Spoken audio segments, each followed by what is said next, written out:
Yo, what's happening, guys? Coming at you from downforsoundshop.com, and in this video we're going to go through how to do a proper ground on your amplifier.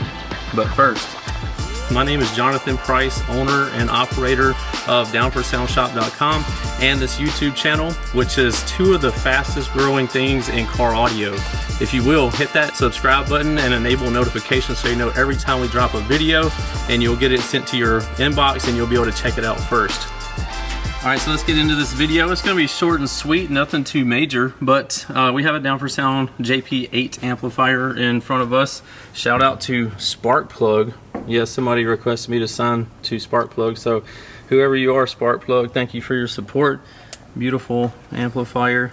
But you always, so having a bad ground can cause all types of issues. A lot of amplifiers that come back from to be repaired or for issues, most of the time, well, very often, a bad ground is a cause of not having, or the amplifier not performing correctly.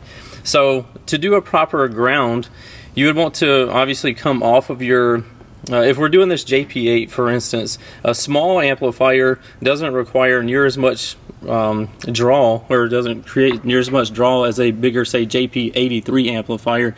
So if it was me, I prefer to run dedicated runs of power and ground from the front all the way to the back to the amplifier, or to your battery bank and then to the amplifier.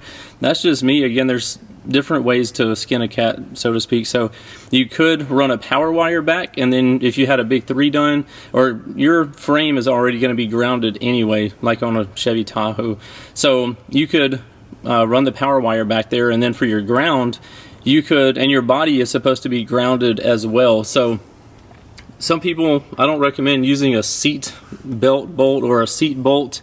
A lot of people do, and some people say it's okay as long as you take the bolt out of the seat or whatever you're going to be using on the body, and you grind it down really well and get a good connection on there, and then fasten it back down.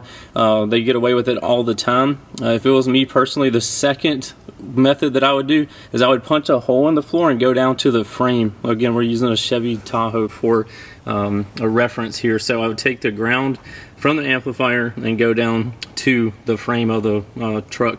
And again, that is grounded by doing a big 3. I mean, it's already grounded anyway, but when you do a big 3, you have a lot more current that can be transferred into the frame, and a frame is huge, so you'll be able to do that no problem. So that's a few different ways of grounding your amplifier. You could run a dedicated run all the way from the front to the back. You could go from your alternator to the back. It could go from, like if you did a big 3, it could go from your alternator to your front battery and then to the back. You could ground it on the body. You could ground it on the frame in the back. So those are a few different ways, and what you want to look out for when you are doing your grounding. Make sure it's clean. A lot of people will like scratch it with a screwdriver a couple of times, like, oh, it's cool, I can see a little bit of metal.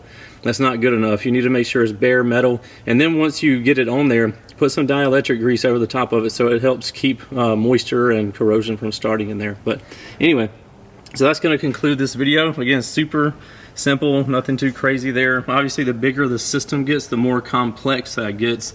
If you have like a JP83 that has triple power and grounds on that amplifier, you're more than likely going to have supplemental batteries in the back anyway. So I would recommend doing positive and negative runs from the front all the way to the back battery bank, and then I would be grounding the amplifier and obviously powering the amplifier from the battery bank back there. So that's what I would recommend doing on a bigger amplifier. You could also take the grounds down to the frame. Again, different ways to do it, just whatever you prefer. Hope this has found you well. If you have any questions regarding car audio, just ask them in the comments below. If we see the questions, I'll try to answer them for you. And we'll see you in the next one. Later. What's happening, guys? If y'all enjoyed all the hot content that you saw in that video, be sure to follow me on YouTube, Facebook, TikTok, Instagram under the Life of Price, and also Down for Sound Shop on Facebook and Instagram, and don't forget Snapchat. I'm JPD4S on there, so be sure to check me out there. We'll see you in the next one. Later.